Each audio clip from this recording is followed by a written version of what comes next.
We are back. You see, I had to find the camera. Yeah. I had to find the camera. I haven't been on this side of the camera in a long time. We are back, Mortimer. We are back. We are back. We are back. My name is Mathematics. My name is Ron, aka Get Fetty, and we are the Hangout. It is our first show of the year. The new of the year. That's a fact. It's the first show of the year. A lot of things done happen. We got a new president. You know what I mean? New. Yeah. Yeah. We got a remix of the new. He spit the block on us. New. That's a fact. He definitely spit the block on us, man. Yeah, we got Donald Trump is in office. Valentine's Day passed. Oh man. Thank God. As all the holidays. Yeah, I know it's funny because Valentine's, that's when the Greeks and the Romans used to run around and rape people, but we celebrate it as love. As love. You can't Google that because they wiped Google of all that stuff. But look up Saint Valentine. Also, check out our new set too. Yeah, new set. We set. Yeah. And Young Thug is home. You gotta get a hand clap for that. Let's get a hand clap for that. You gotta get it. Young Thug is home. So a lot of things that happened since we've been missing in action. Yes. But today we got a dope guest. A dope guest. We done heard a lot of this brother's work, and we done heard a lot of artists spit. Who work with him? Definitely. Yeah. We got pleasure. Seth, the Silencer. How you going to go with? Seth Silenser. Seth Silencer. Seth Silencer. I can't do the hand claps because it's going to make noise in the microphones. I'll clap for us. Thank you. And our assistant in the back doesn't really know how to use the roadcaster. Yo, shout out to our Winsburg peoples in the back here. So we getting some help. If you're watching us on live, you probably seen us on live on S.STREET Media. Shout out to all of our S.STREET Media family. There's a lot of people, but we know we got to name at least some of them that's been really putting in a lot of work with us, aka Promotions, aka Karen, Original Pacheco Productions, my man Too Tough, Grind Hard TV, Yeet Talks, Boogie Black, The Family Vibes, what's the sister Fancy on Air in Texas, DJ Pied Piper, that's a weird name, but DJ Pied Piper, didn't R. Kelly go by that name? Pied Piper. Yes, he did. The guy that was playing the flute with the kids following behind him. It's crazy. Symbolism's crazy. Yeah, it's crazy. So shout out to our S.STREET Media team, 1718 Collective, Get Fed Records, everybody who's rocking with us, making pushing the envelope on what we're doing. Kerry Singleton, so many dope people. House of Hip Hop, Spicy Sugar, Kalia Clark. We got a family. We got a tribe. Whole tribe. So if you're not tapping in with us, first of all, make sure you subscribe, like, and share what we're doing. Hit that button. Yeah, hit that button. We on YouTube. Our numbers is dismal. Fancy word. We doing dismal. Yeah, man. We haven't been pushing our shit like we supposed to. Yeah. And we haven't even been doing like the stuff like all the professionals do. But this is a new year. This is a new year. We in our business mind. That's why you didn't hear no music in the beginning. We not trying to get our shit clipped. We don't want no monetary shit. They've been hitting us with that pause. Yeah. So we get into business mode. Yeah. We get into business mode. So we're here. We're back like cook crack again. This is a pause go zone. If you don't know what that means, don't say nothing. That's too outrageous. Yeah. Hold yourself. Pause. Hey. Super pause on that one. Yeah, so this is a pause goes on. Don't be a ghost follower, aka a Nicholas not Nicholas Noty. That's 48 power. 48. Another 48. Yeah, no. Nicholas Cage. Nick Noty. So no, Nicholas Cage. Don't be a ghost rider. Don't be watching us and not subscribing, not liking stuff, not commenting. We need the comments. We need the likes. We need the shares. Support us like we don't support you. Yo. So we in the building. Yes. A lot of things, as I said, a lot of things is happening. We just the Super Bowl was last week. Yeah, the rig game. Yeah. I'm not a Eagle fan. NBA was last weekend. Oh yeah, Super Bowl was a weekend. 2 weeks before. ago. Yeah, NBA last week. Oh yeah, I heard a white dude won the dunk contest. Things are changing. He jumped over the car and grabbed the ball out the dude hand. And put things are changing. Things are changing. He's short too. Yeah, and they get like 3, 4, 5, 6 tries to do stuff now. Yeah. Okay, so the 2 weeks ago we had the Super Bowl. It was the Chiefs versus the Eagles. Yeah. I hate both of them. How you feel? I just watch football. Yeah. So, but I'm not gonna lie to you. I was going for the Eagles. Happy for my brother Saquon. Yo, Very happy for him. I am. But I'm gonna say this: if you're a better, a lot of people lost their bets because Saquon didn't make a touchdown. That's on them. Yo, that's on them. That's the chance you take. On my fantasy draft, he was the first person I drafted. Oh, okay. Okay, did you win? I lost the finals. Oh man. Was in the Super Bowl thing, did you have any money on Kelsey? Because Kelsey was supposed to make a touchdown also, he didn't. No. The Chiefs got their boots smoked. Yeah. They got put in their pockets. Yeah. They got their feet whipped. Yeah. However you want to say it. But it was a great game for me. I'm not gonna lie to you. It was exciting. In my opinion. It was a good game. It was a good game. It was a good game. So let's get into some. Let's get into some. Also, NBA All-Star game. Oh yeah. Who won? You know? I have no idea. Me neither. You're artists like we are, so I get it. We're not into those type of things. That was it. No, I'm into it, but just NBA as of late, just the quality has. I think died. all sports quality. It's too much. It's going into the superstar and the bets. Sports has always been corrupt. Yeah, sports is it's at its all-time high right now. So basically, like the whole world could bet on the whole team, and just because they bet, the betting company be like, "Oh, word, all right, here, you better lose." You know what's funny? Since the betting thing has started, I've noticed that what you think is going to happen doesn't happen. Like it's like the people. I think the people who's playing the game is betting on against themselves or for themselves. I think like I watched a game. That's how it maybe feels. 2 years ago. I think it was the Chiefs was in the Super Bowl. So I think it was the Chiefs, and it seemed like at the last 5 minutes or less of the game, like all the stuff that the bets was supposed to make, like they started doing like wild shit just to make the numbers outrageous, so nobody make any bet. I'm like, you have professionals drafting themselves. There you go. in the leagues, you know what I'm saying? You get it. No, that they can't bet. Come on. So it's crazy. Like you betting on yourself, and like so. Saquon not getting a touchdown, Kelsey not getting a touchdown.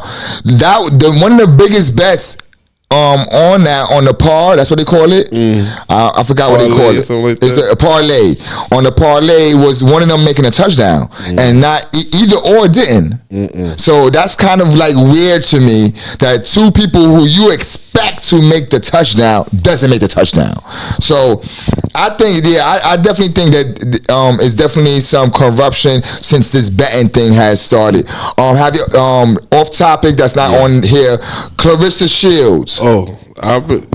y'all feeling about her? She good. I've been watching her she for nasty. a while. Yeah. She nice with them hands. Did you watch the last fight? No, I didn't. Yes, I did. I saw the highlights. You saw the highlights? I saw her knock the bitch out. Yeah, that was crazy. I'm not going. They said that if she was 20 pounds heavier, if the girl was 20 pounds less because she weighed over, if she was 20 pounds less, she would have been knocked out. Yeah. That's crazy. Yeah. Clarissa Shields, besides bagging papples, she's a good fighter. I think that always getting bagged. How you do that? I'm not going front, man. Papoose, he like them aggressive women. He like them aggressive women. He like the women that can fight. He like the women that can fight. But yeah, she's doing her thing right now. Definitely. World champion for I think she's like God bless her. Multiple titles. Yeah, multiple I think that titles. last fight was for a title. It was the first title ever made, so she got the first one to hold that title. However, she tested positive for marijuana. Again? Get out of here. Oh, you know what's crazy too? The girl that she beat,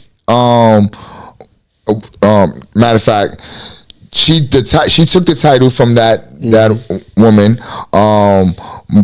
But also, and this is just my mind is just rambling. I haven't been doing this for a long time, but she has a movie out, Clarissa Shields, about her life. She only has 16 professional fights. That's kind of crazy, or 17 now, I think. That's kind of crazy, like professional, like stats wise, because her shit is like 17-0, or now it's 17-0. She also has beef with Ali's daughter. Yeah. What was that about? From what I'm hearing, they was cool at one point, and then Ali said some shit like she'd beat her ass, like it's women.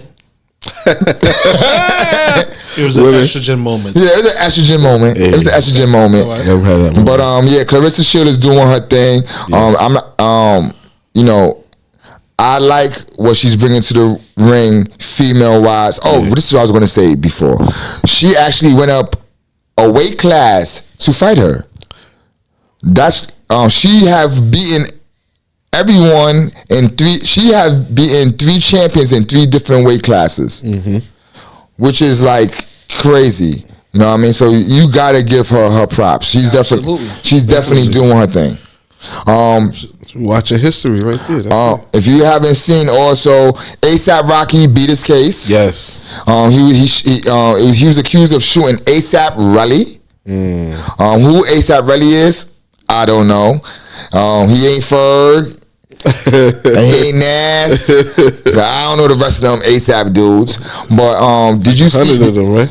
Huh? It's like 100. There's a lot of them. I actually know one. I forgot his name. I know the light skinned dude with the dreads that do the fashion side of it. But how did you feel? Did you see when he actually got found not guilty? What happened? When he was in the helping court? everybody, He was facing some serious time. Yeah, 24 years. He jumped over the thing and to grab and everything. Yeah, I think that was a little too much. Hey. Nah. He was trying to get out. The circumstances, no. I was facing 25 to life. I didn't jump over the no. I'm just saying it was, to me, it looked like he was trying to go viral. Hey. And I'm going to say this: if you didn't see the video, he shot him. It's on video. He shot him. Can't double jeopardy. Here's a deeper part. The lawyer. This is a true story. The lawyer for ASAP Rocky was the DA in my first case. Topanga or whatever, was the DA in my case, and at that time he had a no lose record, and my mother actually served on one of his juries too. He was an asshole in my case. He was an asshole, but that's ASAP Rocky's lawyer now. So whatever his name, I think it's Topanga or Topango, some shit like that. But he was the DA in that case. So just small world shit. Also, the immigrants, Donald Trump, big news right now. The mass deportation. How you feel about it, Seth? For those who voted for him, the immigrants that voted for him that's getting the boot. Crazy. Yeah, that's crazy. That's what you voted That's for. real crazy. For those who haven't voted, for those who didn't vote for him, it is what it is. It's unfortunate. That's what we get for not voting. Did you vote? Unfortunately, I didn't. Me neither. I didn't vote. Did you vote? Why should we? Oh, I'm just asking. So I didn't vote. But unfortunately, because I didn't vote along with others, this is the reality. Yeah. You know what I'm saying? I agree. So it's the price that we have to pay for the next 4 years. We got to ride it out. You know what I'm saying? Stick to our guns. And when it comes to the next time around, get your ass out there and vote. Yeah, okay, I hear you. What you feel about it? I kind of knew that it was gonna come down to something like that. You know, everybody I knew that was what when they voted for him. Nah, so I was like, I know too. Why are you voting for him? Like, yeah, because we're gonna get the stimmy. The first thing they say, he a businessman, but he's not your businessman. Like, you know, I'm gonna say this: what's benefiting your business if he's a businessman? And I ask, and nobody knows. That's a deep point. Yeah. So it's like, what does it benefit for you? So here's a question for you. Do you think it would be different if it? What's the difference you think it would be if Kamala Harris was president? Like in the first 2 months of what's been going on right now, all the major changes he's doing, all these executive orders he's been signing. How you think would have been the first 2 months of Kamala Harris being in charge? Hectic. Probably would have been hectic. Hectic with her trying to. They would have bombarded her with a lot of stuff they wouldn't have did to Trump and things like that to see if she could handle, like, to prove something. And she wasn't ready for that. She could barely handle a debate. Like, come on. And she's a prosecutor. Yeah. Do you think she's black? She is whatever she is. That's what she says she is. Because when she was running against Biden, she didn't call herself black. She was calling herself an Indian American. Indian American and all that. And then that's when they did that's what she is. Her story, and then they showed her mother, but then so you basically a hood chick, an Indian hood chick. I don't know about that, but I hear you. That's what she tried to say. Oh, I grew up in the hood, and it's like, but what hood did you grow up in? Facts. Yeah. Facts. You know, I just tell everybody, man, just do your research. Do your research. That's definitely. Do your research about her, and you know, I think she's a wolf in sheep's clothing. You know what I mean? My personal opinion. I think she's a wolf in sheep's clothing. But you know, I didn't vote, so I have no say.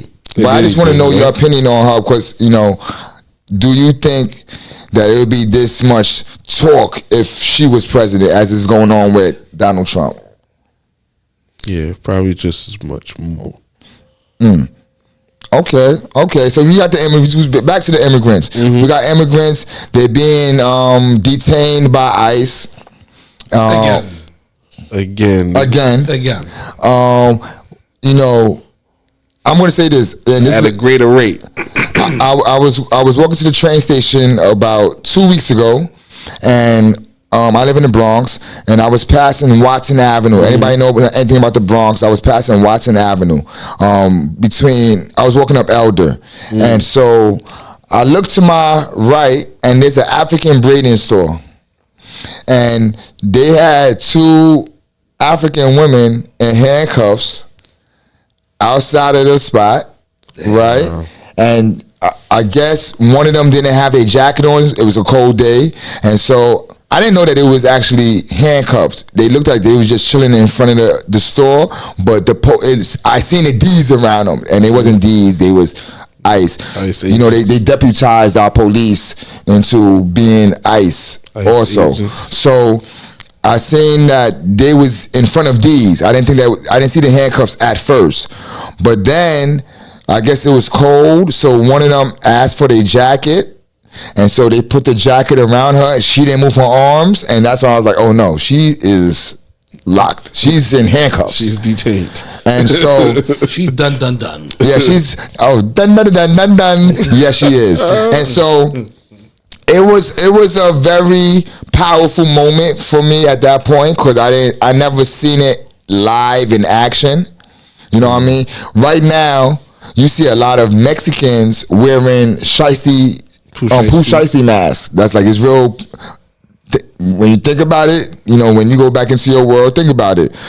But when I'm on a train, a lot of Mexicans are wearing Pooh Shiesty masks, right? The lady that used to order Mexicans that was selling the candies in the train station, I don't really see them too often no more. And if you live in the Bronx and you live anywhere near Westchester Avenue, there's a million Mexican vendors under the train station. A lot of them are gone, right? And so things did change once they signed this executive order. Things changed. I'm not going through it, so I can't speak for them. But as an observer, I definitely seen the effects of that. How do you feel about it? For those who are causing havoc out here, you know what I'm saying, I'm glad they're gone. You know what I'm saying? But the ones who are working hard, I feel for them. You know what I'm saying? Ones that came here for the right reason. For those who work in 2 or 3 jobs just to maintain a roof over their head, just put food in their stomach, clothes on their back, just to feed their little ones. You know, they gotta go back to where they came from because of the circumstances. You know, it's unfortunate, man. They locking up Puerto Ricans. How did they get involved in ICE? The Puerto Ricans, which ain't Puerto Rico part of the United States? You can look this up. This is a fact. Damn. They locking up Puerto Ricans. I'm like, yo, what is going on? What's your take on this, Rod? I don't know. I just know something like this was going to happen when he came into office. So for him to sign that into order, it was just like he threatened to do a wall. He said, "Oh, y'all ain't listen to me, right? Y'all kicked me out, and I wanted the war, and you let him in. Watch when I get in here. I'm gonna show you."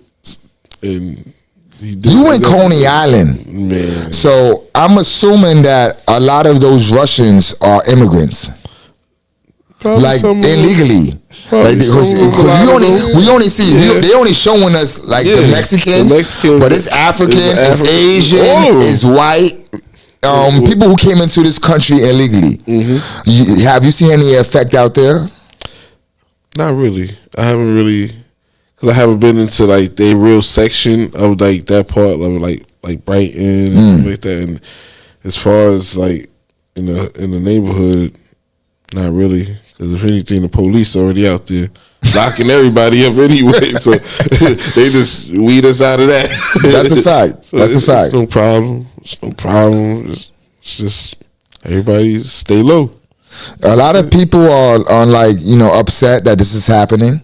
I have a different take on it. But I understand where people are coming from. Like you said, you got hardworking people who's been here for 20 years and they've been doing the right thing, not doing anything negative. I could understand that. I can understand that. And you do have a large amount of them that came in recently that are criminals. You know what I mean? The guy who burnt the lady on the train is one of them. Yep. You know what I mean? That's crazy. That's crazy. So I understand. I kind of have an understanding of both sides. They bolded and beat up the police. So, that was crazy. Hit no police. That's crazy. Yeah, shot. It's deep shit. So that's basically, it's Black History Month also. Yeah, still Black History. We got the shortest month. It's always Black History Month. Yeah, that's a fact. But we got the shortest month. Shortest one. You know what I mean? Which is crazy. Which is crazy. They diss us subliminally and blatantly at the same time. And then they give us the time when the moon and the sun retrograde, so our days are shorter. Let me stop. You know what's crazy? Was it his inauguration on the first day? No. No. He had an inauguration on Martin Luther King's birthday. It's like Mr. King couldn't have his day. That was crazy. Couldn't have it the next day. That was crazy. So let's that's the world topics that the topics that's going on. We've been through some new things recently. Yeah. Why don't you tell some of the people about your your new actions and new situations? Well, basically, I brought on another job. So basically, you know, I work even more now, and you know, I just clean up a new corner. That's it. You know, that's it. How you feel about your new job? It's cool. It's cool. It's cool. Mellow. I like it. It's cool. Yo, you Don't know, hurt nobody. Are you doing the same thing that you was doing at your other job? Yeah. So you in the same field? Same field. Make a little more money. Get a pension. And benefits? Benefits, yeah. That changes the whole thing. That's what you really be looking for sometimes. That's a fact. That's a fact. Even if you don't get nothing else, at least you can go see a doctor and he can let you know if you're dying or not. You know what's funny? Because you have to pay for it. Yeah, that's a fact. You know what's deep? You could be getting like, let's say you getting like $20 an hour. You add the benefits in, it's like something like $30 an hour. Like when you add the benefits into it. Yeah. So it's you actually getting more money. Yeah. You know what I mean? With having benefits. The perks. I also started a new job. I actually have 2 jobs now. I tell you where I work at. Like, I don't care. You could come find me. You could come find me. I work at Chicken Guy. If you don't know what Chicken Guy is, that's a Guy Ferrari restaurant that just opened up in New York City, 42nd Street and Broadway. Nice. You know what I mean? I'm a cook. Mm-hmm. I never been to cook as a job. Basically, I never really had jobs. Let me be honest with you. If it wasn't summer youth, oh man, if it wasn't summer youth or a governmental program that I had to do, I really didn't really work in my lifetime. So I'm starting to work at 48 years old, for real, right? Well, it's a job's a job. You know what I'm saying? That's a fact. I actually like the job. Okay. I actually like the job. I cook chicken and French fries and stuff like that all day. I'm coming to your job and get me a free. Facts. I got 50% off when I'm there. Shoot. So that's one job I started. I also work at Noble. And Noble is a fancy restaurant where a whole lot of important people go to. Importante. You know, hip hop industry, entertainers, influencers, all that. It's on 57th and 7th, so it's next to Carnegie Hall. I'm a maintenance worker there, and so that's my second job. And I'm actually the third job, which I should be starting probably next week if everything goes right. I'm also a political canvasser. You know what I mean? I don't vote, but I'm a political canvasser. If you pay me to get this guy on the campaign, I'll do it. Mm-hmm. I don't care what side he on. Basically. So today I had to register to vote for that job. So this first time I'm actually registered to vote. Yeah, I put myself as a Democrat. I really don't care, but I did the Democrat thing. I don't know why. Maybe because I don't want them to know the truth. That's what Democrats so I lied. I lied. Yeah, that's so what the Republicans. I would have been. What's the one that's between everything? Like. There's a word for a conservative. No, that's the other side. I'm the other guy, the between guy. So yeah, liberal. No, liberal is the opposite of conservative. There's a middle. Queen, what's besides conservative then and liberal? What's the other one? Democrat. You hear me, Queen? What's the in politics, it is a Democrat, Republican, and what's the guy in the middle? It's a liberal. Independent. Yeah. Independent. That's right. Independent. So yeah, I would have put independent if I was going to be truthful. But I put Democrat because it was the first button that I had to hit. First button. Yeah, I didn't really care. I was just like, I'm trying to get this job. Push this one here. I'm just trying to get this job. Hurry up. So yeah, we are. I'm now officially part of the working system. Also, I stopped smoking weed. I'm like 54 days in, around now. 54. All right. Yeah. It's crazy. I'm not gonna bullshit you, man. It's I was having nightmares for like 7 to 14 days. Ouch. I can't sleep during those times. I wasn't working yet. Yeah, wasn't working yet. So I couldn't sleep. Do I get urges? No.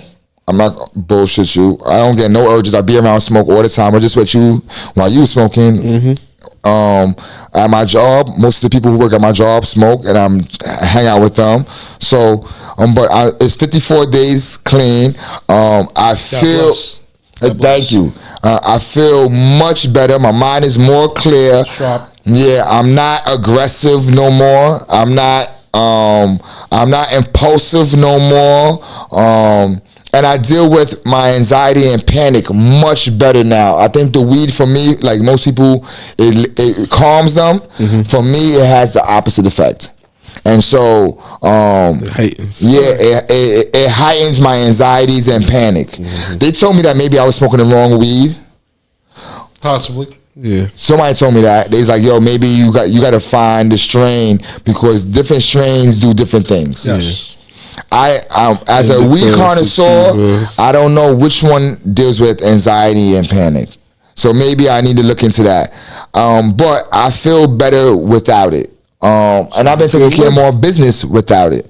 So, no more weed. And I never was a drinker, so I'm kind of like drug free outside of nicotine. That sounds about right. Right? Yeah. So let's real quick, S.STREET Media. If you don't know what S.STREET Media is, S.STREET Media is a media company. We have podcast shows, we have a radio station, S.STREET Media Radio, and we also we just do media. Yeah. We cover this year we will be covering other people's events, which we've been doing. So we've been covering a lot of events in the recent times. We just did Media Mondays. We did UPC, the beat event with Clip Smoking them. We also did Hudson Redwater. Did a release at the Skinny Bar like a week or two ago. We covered that. We just been covering a lot of people events. I'm missing events. But we've been covering a lot of events. Also, we done did like about 4 or 5 events. We did the freshman class 2005. We did a Black History Month this week. It was the 17th, 18th, and 19th. We did the algorithm on Wednesday, which was the 19th. And we did a listening party at the Skinny in January. So we've been attacking event wise, and they've been successful. So shout out to everybody who's been helping put together these events. They've been popping. We've been getting a good crowd been coming out. A lot of people our Instagram has been going crazy with our events. It's actually been going, like, I'm not gonna say viral because that's like 1 million or something like that, but it's definitely been getting a whole lot of motion in the algorithm. Is that a pause moment? A whole lot of motion. Pause. Yeah, it sounded crazy. I don't know. I just felt the fact that you came back to it. Pause. Yeah, I had to. It sounded kind of, even though it wasn't, but it kind of was. I don't know. I'm glad you caught yourself. Pause. Yeah, so we've been doing a lot of things. We got Honey De Niro video shoot coming up. I believe it's March 1st. It's happening here at S.STREET Media headquarters. We're gonna. It's based around weed, so we're gonna have some weed vendors here. If you're a weed vendor, if you want to be involved, hit me up. We need you in the video. How would that affect you, being that you don't smoke anymore? Oh man, but I still sell it. No, I'm messing with you. That was the old me. That was the old me. I'm out of that world now. But yeah, no, it doesn't. I'm good, man. I be around a lot of smokers. I was just chilling in my old projects today, Winsburg. Shout out to my WB brothers. And they was smoking, and I don't even get the urge. It's not even a thought in my head. It's pretty much like I forgot that I smoked. Sometimes I can't tell you. Like, that happens with me when people drink. They be like, oh. I'm like, oh shoot, when the last time I had a drink? That's crazy. Not even a shot. Like that. That's wild. And I don't think about it, but then when I do think about it, I'm like, it's been like 2-3 years since I took drinks. Like, congratulations. I'm like, nah, I'm good. Like, I'm good. Everybody, like, here, take a shot with me. Like, nah, I'm good. I never really was a drinker. Are you a drinker? Nah. Or a smoker? Pothead. Okay. Certified pothead. What's your favorite strain? All of them. All right. If you was on an island and you could only pick one strain, what strain would it be? Sativa. A sativa. That's not a strain. That's a type. But I get you. Yeah. If you was locked on an island and you couldn't get off this island, what strain would you want to have with you? And I knew that's all I had to smoke to the end. I'll be like on some forbidden fruit all the way to the end. Forbidden fruit was one of my favorite strains. All the way to the end. Forbidden that or Puree, something like shoot. Yeah, I would go. Then you just chose my two. I would have went with those two. I would even throw skunk into that. Yeah, like I can. If it was me and one of my favorite strains, which you really could find, especially the type of skunk that we were smoking in the 90s. Skunk was the best. They always put me to sleep too. It always put me out like pang pang. That was the Zaza back then. That was the Zaza. So yeah, I would have chose skunk. That was on top of Arizona. Yeah, Arizona too. Which was the mid. What about the Uptown Purple Haze? Oh, now that 98, 99, 2000 Purple Haze. That was top shelf right there. That was top shelf. Broadway Post and all that. Yeah. Back when the ounce was like $600. That's a fact. Yeah. And dimes was like 0.7, 0.6 in the glass jar like this. That was the worst. You had to get tweezers to get it out so you could smoke. You know what's funny? Like you couldn't even travel. I should like have way of that, and to travel with that, nah, you about to just call the police on yourself because it was that loud. Like it was loud. It was the loud before the loud. Yeah, I jumped in the cab. The cab driver was like, "Yo, you're carrying weed on y'all?" Like that type of thing. Exactly. You couldn't hide that. You had it like saran wrap and then wrapped again, then sealed. That real Purple Haze. It wasn't loud. It was screaming. That's how loud it was. It was telling you, yo, you need help. Buy your own car and drive that shit. Facts. Don't get no cab, no nothing. Yo, let's get off these topics. So we got my man S.STREET Silencer in the motherfucking building. Yes. Producer extraordinaire. I try. He killed Beacon. Yeah. I try. Matter of fact, when he did Beacon, here's a memory of Beacon. That's the last Beacon that we did. Here's a memory of that Beacon. Producers is going up. They playing their stuff. I think we gave them like an 8 to 9 minute set, somewhere around there. And then S.TREET comes on. Right? Let me just say this. There was a moment I would not forget. Be giving these people like about 8 to 9 minutes. S.TREET hits the spot. When S.TREET hits the spot, he plugged in. He was in pause. He was rocking for like 25 minutes or something. Like people started rapping, like, yo, can I rhyme? Yo. And like we had a full blown cipher behind S.TREET beats. I actually said it to him, like, you actually like just blew the door off the hinges today. Like you was the guy. Thank you. Do people react like that when they hear your music? I don't know. I just press play. It was crazy. It was crazy. Like no one was upset that you went longer. Pause. Yo. All right. Yeah, you know when I get into the moments, I just start pausing. That always happened to me. Why me, man? What did we have a name for? Like, I get a pause pass. A pause pass. Yeah. Right? Well, I'm not gonna give myself that. I'm not gonna give myself that. I'm not gonna cheat the game. I'm not gonna cheat the game. That's if they can't handle it. But when your music started going, it was like continuous. Like people wanted you to play something else. People wanted to rhyme over another beat. Like it was like Beacon became the Silencer hour. Mm-hmm. And I said, yo, I went to you as like, yo, you killed this shit. Thank you, man. You know, just it's. You had everybody in the spot. What's the everybody in the spot. Yo, I love making hard beats. You know what I'm saying? Like it's been in my blood since I was a child. How long you been doing beats for? Okay, physically, like over 20 years. But it's longer than that. I want to say I started in elementary school. I started taking minor lessons in guitars and drums. Then I left it alone because I was too busy skateboarding and chasing the little girls around at the time. You know, it's like my life. Music was always a part of my life. Yo, do you remember what was your first beat machine? Or like the first when you started composing beats, what was you using during those times? At the time, I was using the MPC 2000 XL at my friend's studio at the time, and I was just going there every day, just trying to perfect my craft.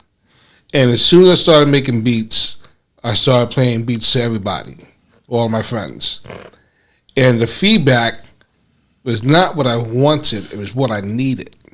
And the feedback was, keep going, you know, all right, cool, next. You know, once I got that, I was like, okay, you don't believe me. Watch. Around what year was this?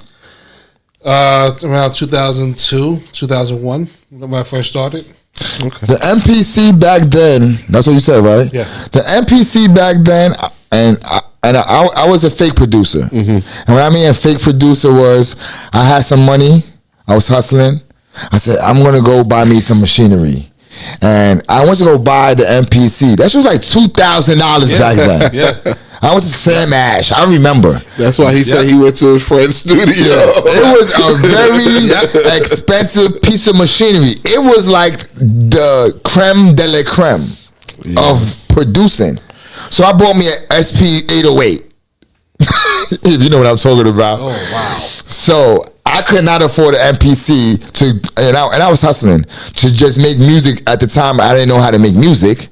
So I bought me a SP808, which is popular now. I actually see a lot of people dealing with that now. But I bought the original one. It was like an all black with red on it. But MPC was the creme de la creme. It was the top of the top. Everybody wanted an MP. Yep. And so that's the reason why I asked you what year. So when you was getting into production, did you have any influences? Absolutely. P-Rock, Premier, Large Pro, Marley Marl, Dr. Dre, Madlib, Alchemist. The greats. Some of the greats so far. Yeah, RZA, you know, DR period. You know, the list goes on, especially from that era. Yeah. Was you a sample person? Absolutely. Sample butcher. You know, I was chopping up anything and everything. I just didn't chop up what I felt was classics, such as like Reminisce Over You. I would never sample that. The original or Reminisce Over You? Both. Okay. Both. I just wouldn't. It just the original. I wouldn't touch at all. Songs like New York State of Mind, I wouldn't touch. You know, Shook Ones, Part 2, I wouldn't touch. But everything else that's not classic, that or has not been touched, I was chopping it up. My man right here. Tell him what you was using when you was making beats. Listen to this. I was using video games. Okay. I was using the Sega CD and the 3DO system. Okay. With a 50 deck CD changer. Wow. He was making beats like that. Listen, man, it's not what you use, it's how you use it. And that's what I was doing, hitting A/B switches, crossfades, switching and selling mixtapes like that. When he told me that story, I said, that is inventive. Then I turned around and started using a 4-track to where I had to, like, I was doing so much on there, I had to put a new rubber band on it to bring it back. things like that. Let me just say this: he has history. Yeah. Tell him about my brother. Yes. He was down with the Jungle Brothers, and I was like the little kid in the studio with them. So I seen like leader of the new school and all of them come through the studio. I was the one. I was the one sitting on the porch watching them all go by. Wow. Go in the studio, chill. Ain't that and that was a time. Yeah. That was a time amongst the masters. Between De La Soul and the All of them brothers, even they peoples. Everybody for Tommy was Tommy Boy Records at the time. For De La Soul, it was what you call it? It was Tommy Boy for De La Soul. Tribe was Electra. Yeah, that's right. Yeah, Electra. And I forgot what Jungle Brothers was on. But when he told me he has like a history himself. Yeah. Like that's crazy. Like that right there, I'm like, wow, making stuff off of that. God bless. My beat introduction was I had a friend of mine who used to use a Casio SK1. Okay. And I asked my mom to buy one because I seen what he was doing with his. I couldn't do what he was doing though. But he was taking the loop sample on a Casio SK1. He'd tape a loop, put it to the tape deck, play it out, and then loop it from the tape. Yeah. Oh, I used to do that splice tapes. Yeah, I used to do that. It was crazy, and he had like the Casio SK1. That's where he had catch the sample from. And you know what's crazy? As I said, I had the Casio SK1. I didn't know that the sample thing, that's what it was used for. I always see that. I should just make noise. And then when I seen this dude doing beats with it, I'm like this. That's what that's for? So everybody's beginnings is different. But as a producer, you are like the heart of a song. Like there's no song without no beat. They gotta have a sound bed to lay their shit over.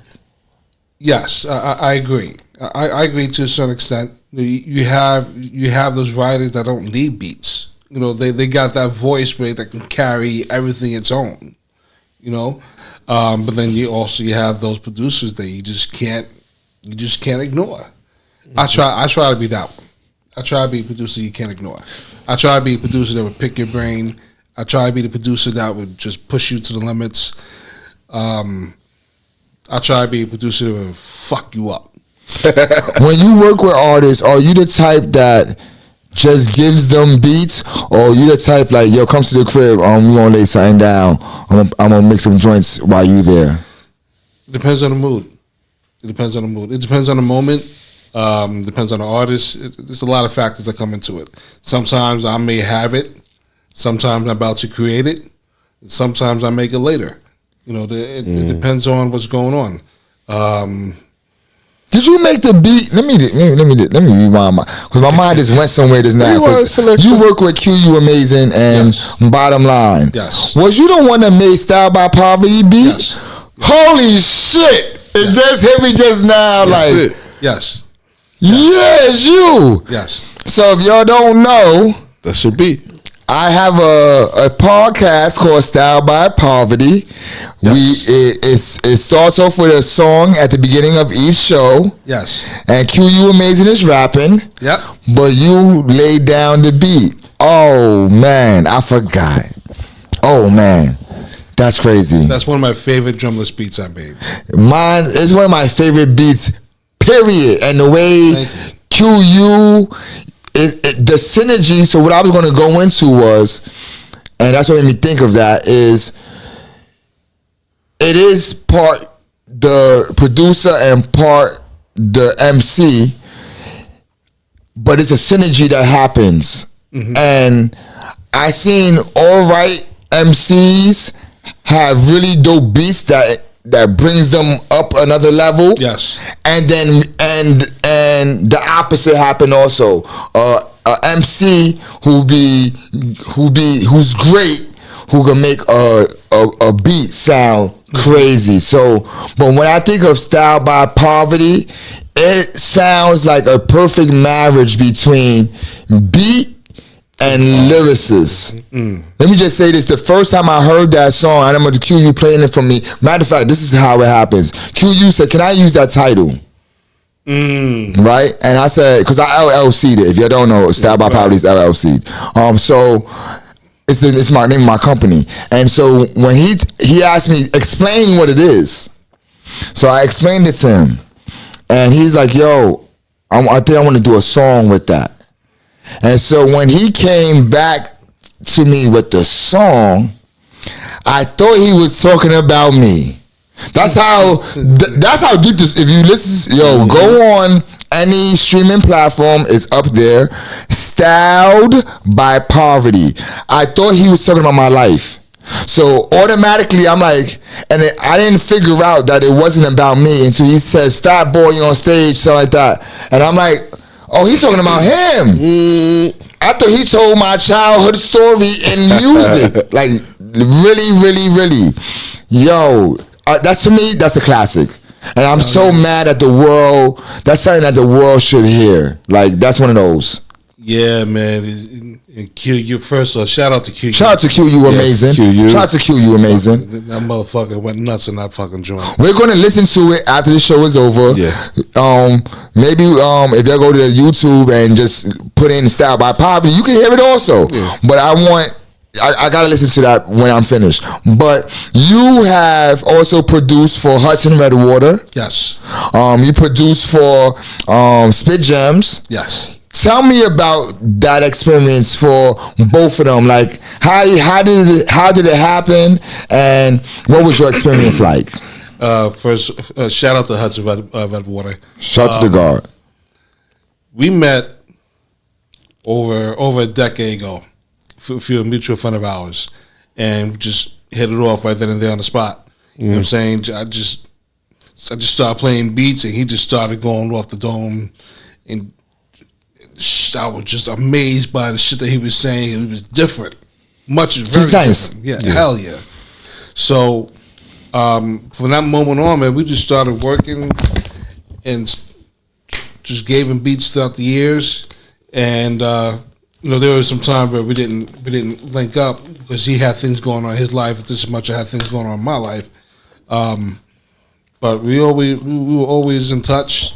And when it was time to work, it's time to work. I go to his crib like once a week if I can, just put some in the stash and just keep moving. So we got some shit cooking, definitely. So you produced for the Hollywood Zombies thing, yes. Right? I did a joint called Book of David. It's a classic. We have more joints done. It just hasn't been released yet. Patiently waiting. Yeah, he's Illmatic. He's Illmatic. He just did our event on Wednesday, the Algorithm. Also, he was he did the listening party at the Skinny too. Both times, his music is, to me, he's one of them dudes that need to be heard. Yes. Yeah. He's a Connecticut representative too. Or Bridgeport. Facts. And so dope MC, incredible MC. Oh yeah. I gotta listen to that song that you did. Cause he sent me a lot of music too, so I gotta go through his music. I only get to I'm gonna be honest with you, I've been caught up in so much shit that I haven't been able to sit down and listen to some new music recently. But I'm definitely going to check out what you did with him. Spit Gems. And before you even go into Spit Gems, we interviewed Spit Gems on the Vandal Hour. He is one of our Vandal Hour brothers. He's a friend of my friend, which is Shaz Ill York. Okay. They crew, it was Action Bronson, Shaz Ill York, Mayhem Loren. They was called the Outdoorsmen, if I'm not mistaken. Yes. And so that's how I met Spit Gems. He is very technical lyricist, very technical lyricist. His intellectual capacity is like genius level, meaning that he done read everything. Yes. Everything. Backwards. He's read everything backwards. Facts. And so when he expresses himself lyrically, he's using a vast vocabulary, a vast knowledge. If you're not a person who read, you might not catch a lot of shit. Like, he's one of them type of people. You need the dictionary on the side of you at all times when you're around that brother. Shout out to Spit Jam. Shout out to Spit Jam. So how was your experience working with him? Dope. You know what I'm saying? I've been wanting to work with him for a minute. And one day I hit him up on IG. I introduced myself, and he was like, "Yeah, send some joints." So the first time I sent him like 5 joints. The first 4 beats were, I guess he wasn't feeling. The fifth one what really hit him, and that joint was called "Eat Lead." And I don't even know what that word means. That's how I know Spit Jams personally. He's a genius, and then he puts it into rhyme, so it's crazy. The name of the song is called "Eat Lead," and he talks about Eat Lead. Okay, I got you. Eat Lead, and he talks about Flat Top from Dick Tracy. Yo, when he told me that, I sent him the beat. Now, mind you, before I even sent him the beat, I made that beat purposely for him. Understood. Without even telling him. So I just sent it to him. And I'm saying to myself, man, if he don't take this beat so long, I'm not. So, sent him the beat. He hits me back like 3 minutes later. He's like, yo, I'm rhyming about Flat Top on this beat. And I was like, Flat Top from fucking Dick Tracy? That's a pause moment, too. Yeah. It got past us the first time. And he was like, yeah. And I was like, all right. So killed it. Time passed. I popped my email. And I saw it and I played it. And I was just like, yo, that shit is a monster. I gotta hear that now. That's one of them. After the show, I'm gonna look that up. I gotta hear that because I know him. Lyrically, yo, no lie to you, God. He is a monster. Like, lyrically, I'm surprised that he's part of I think his thing is called Broken Home. Yes, this is his thing, and he is an unsung hero. Like, he's one of them. We interviewed him, and then Soonaz Allah interviewed him on. Soonaz used to do a segment on the Vandal Hour and he interviewed him again. Spit Jams is nasty. Like, I'm not gonna lie. I hate using that phrase too. I said it about 5 times during this thing already. But no bullshit. He is one of the apex of lyricists. Like, he's on the top of the food chain lyrically. And so I think that he needs his just due. We got to bring him to the Hangout. I definitely would like to interview him. East New York native, if I'm not mistaken. Very a street dude who changed his life. You know what I mean? He went through that lifestyle, and now he's like just this lyrical monster. That's the best way I could describe him. Is there anyone that you worked with, and you don't gotta name no names, that you said, "Oh, his shit is whack"? I'm sorry. Have you ever worked with somebody, and then you like, that dude is whack? I can't. I don't think I could do it. Maybe my earlier days, but as in the last 10 years, no, because first off, when I make beats for myself. I make beats to entertain my mind. So before I'm playing beats for anybody else, it's for me to please myself first. As selfish as that may sound, I need to motivate myself. So when I give beats out to people, I usually give out to people who I want to work with. I don't just give it out to anyone. So I haven't had any whack MCs on my beats, in my opinion. Who's the biggest name that you had on one of your beats? In your opinion? Mine's going blank right now. Mayhem Loren. Whoa! I got Mayhem Loren. Shout out to Mayhem Loren. Shout out to Mayhem Loren. Shout out to Nems. Wow! That's the bro.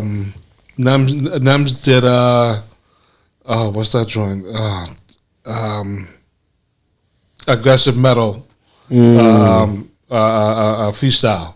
You gotta show me. You gotta send me a playlist of your songs so I can look them up. Okay. Because you naming artists that I listen to, and so I'm you just that's crazy. Like congratulations on your work, man. Thank you.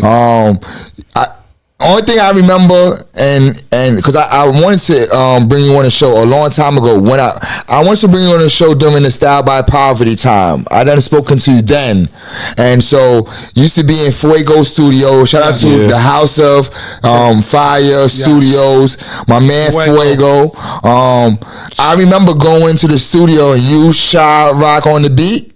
Yeah. Being there, yo was working on Bottom Line album. You working on QU Amazing album. I think he was doing stuff for the group of them also outside of them too. Yes. Rocky, God Bless the Dead. What's the guard name? Damn. I call him the Mexican Pop Smoke. He's a funny motherfucker. Ryder. Yeah, Ryder. Yeah. And was Illmatic. Yeah. I think he was at the beginning of learning his shit though. He was. Yeah. But as a natural, I got goosebumps. That's how I know. As a natural talent, he had something. He was a natural, funny ass motherfucker. Yeah, he was. Yeah. He was funny. Man. And God bless the dead, man. He died at a young age, man, tragically. The first time I heard him rhyme, I was a fan of him. Like, I'm not gonna bullshit you. Like, I knew Rocky since he was. Let me say this. I knew Rocky since maybe him being like 12 years old. So I knew Rocky his majority of his life. I know his mother. I know his father. I know like that. So my ex-girlfriend lived next door to them. So that's how I knew. Yo, shout out to Sabrina. Yo, and let me say this: Rocky was in the streets, and when I mean in the streets, I saw him grow up, and so he used to hustle for me like at 12 or 13 years old. No exaggeration. And it was when I was like 20. You know what I mean? I was like 20 years old, and he used to come to the house and bother me all the time, like, yo, what you doing, yo? And like he's like my little protege at the time, and so shout out to Rocky, very dope MC, man. He's a battle rapper also, so check him out. Also, I'm not even saying his whole name because he got a whole. So Google him. It's Rocky. No, because Rocky is a very common name, and he has like a mantra behind his name. But I might put it in the description. Some of the things we talked about. When you listen to hip hop now, part of second. How long you been going on? So we at the hour mode. It just happened. All right, so we coming to the end of this interview, but how do you feel about the state of hip hop now, especially production wise? I have mixed emotions about it. There's a part of it that I like. All right, cool, it's dope, and then there's the other part that's like, all right, that's getting kind of tiring. But everyone has their own opinions on it. You know what I'm saying? So you do what you like, you do what you love. I do what I like, I do what I love, I do what I want. So, it keeps me entertained. You know what I'm saying? Producer wise, who if you could talk to me about a new producer, not even a new producer, a producer now that has evolved with the times, who is able to transition. Is there anybody that comes to mind for you? Alchemist. That's a fact. Alchemist. He's that man has started from late '90s, and to see him transition throughout time, especially when he dropped Rare Chandeliers, but with Action Bronson and all them dudes.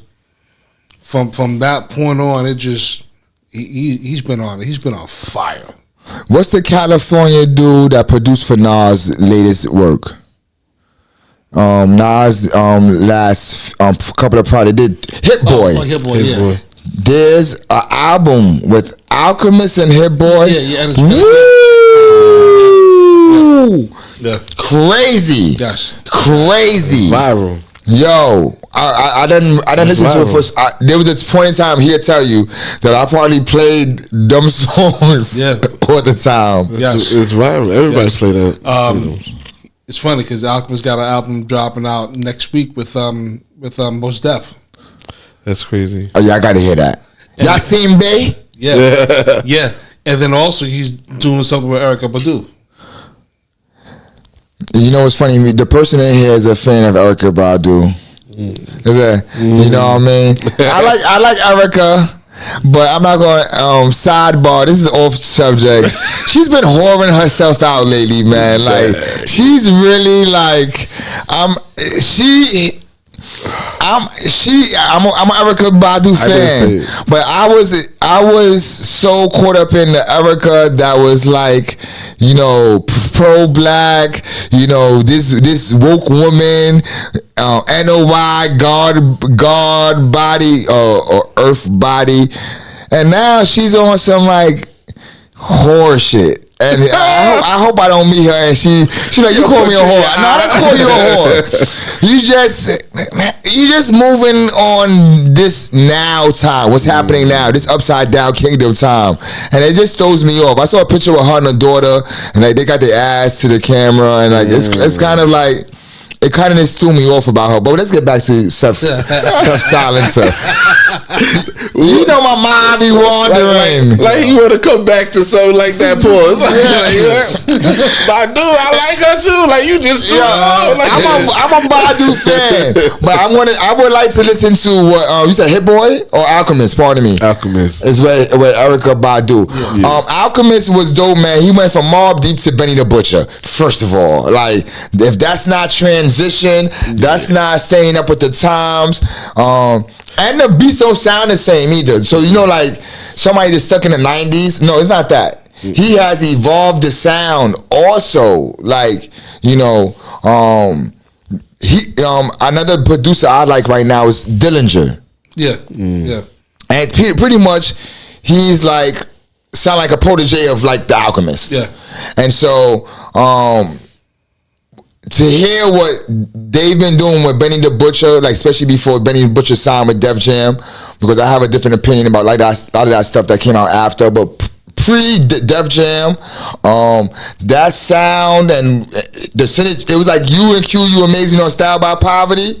It was like Alchemist and Benny the Butcher, or Dillinger and Benny the Butcher had that same type of synergy. Right. It was like it was classical. Right.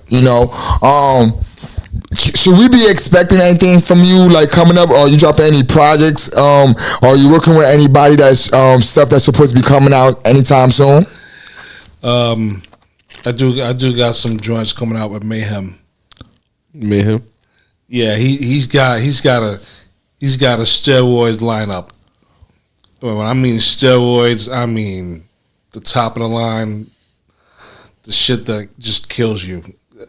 Because I was with him not so long ago, and we was in the studio, and after tracking out some beats, and he just gave me the list of producers that's on his new shit. Project.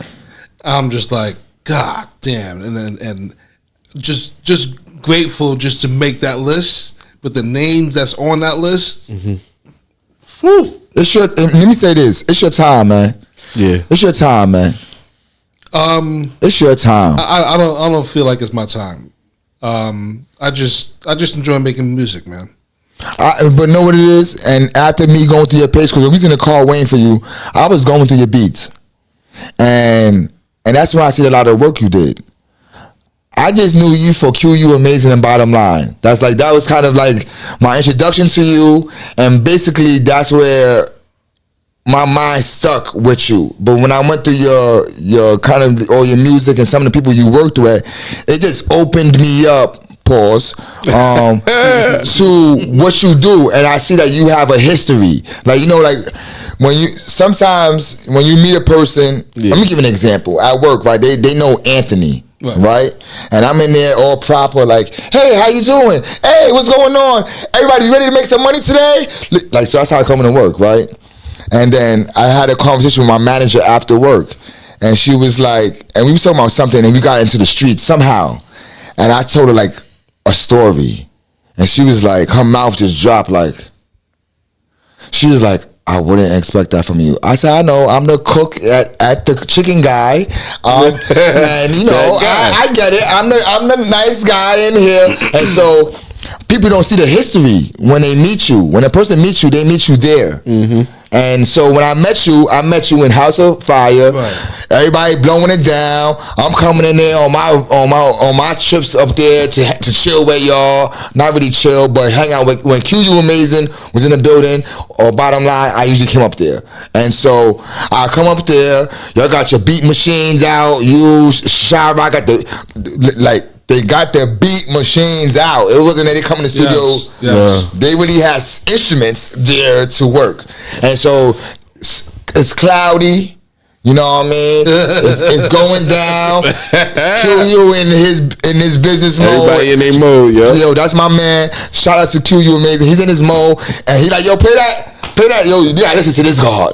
You gotta listen to, and so I'm thinking that your career started there. You understand where I'm coming from? Because I didn't go into deep. All I said to you was, yo, I got to get you on the show. Because when I heard Style by Poverty, I'm like, yo, I want to interview you. You know what I mean? Especially on Style by Poverty. That's what I was actually aiming for. And so when we were supposed to do the beat situation this week or next week, and I had to step away from it, they didn't cancel it. I stepped away from it. I told him, I said, yo, God, they still doing it. I'm not even saying, like, I'm not that type of person, like, don't do it. No, I'm just letting you know that me and the dude had a different view of where this was supposed to go. And so I'm stepping away, you know? And I was like, but I would like to interview you. You know what I mean? And because I always remember the conversation originally, like, yo, I want to bring you on the show. So, you know, when I see you, I didn't know your history. And so today I got to like see it, and like I'm like, oh, and not even that, it's friends of mine. So it's not even just like that you got a history, it's with friends of mine. And so I'm like, oh wow, it's more than QU Amazing and bottom line. And now I see the reaction at BCon, and every MC like, yo, let me get the mic, y'all can rhyme. Yo, so it was. Yeah, it was a dope moment, man. I ain't gonna lie. It was like no, and I had that on. Actually, we videotaped that BCon. It's on YouTube. Check out that BCon. S.STREET Media. It's a classic, man. So many people was so glad to be there. It was, as I said, it was like a moment of time. And I want to say, you set it off. It was, the beats was already playing, producers was playing shit. But when you came into the moment, like it changed the dynamics of what BCon is about. Like they like, yo, I want to rhyme. They like, the reaction of the crowd was so crazy. Like his time was up, and I was like, "You want to keep going? Like, you want to keep going?" Like, and somebody we did said, "I'm on the mic next. I'm paused." And that's what we did. And so, like, I want to say it was like a takeover. It was like a Hova takeover of BCon. And so I'm glad that we got that on tape. I'm glad we videotaped that, man. I'm glad that we met inside House of Fire Studios. Again, shout out to QU Amazing, bottom line, Fuego. Shout out to, you know, that was a great, I'm glad I met you. And now, you know, when we do our next beat event, definitely want you to be a part of it. We're not going to partner up with no one. I'm not going to bullshit you. We're going to do this ourselves like we usually do. I was just trying to open up the world collaboration. Yeah, I wanted to collaborate, and so that's what made me go that way. But we've been doing it for like 3 years, and it's been successful. It's been successful. It wasn't as strong as our first one, but that moment, let me say this, we had more producers in the past. Yeah. But I think that BCon was more a moment than any BCon has ever been. Like, we done doing this for 3 years. Shout out to my partner in that 10 push-ups. 10 push-ups. We had the BCon in the house. That one was crazy. Oh, that was crazy. We hadn't had crazy ones, but that one was just like a moment. So everybody was like, yo, there are people that didn't even know how to rap wanted to get on there and say something because they like, yo, I feel this beat. So that's how I knew. Oh shit, I remember that one. See? You talking about on Bushwick Avenue? I believe he's on Bushwick Avenue. Oh, that BCon was crazy too. But yeah, shout out to my man Seth Silensir. Yes. You know what I mean? And let me just say this. You get the silencer, gun, crazy. You know? Crazy. Actually, it's spelled Silensir.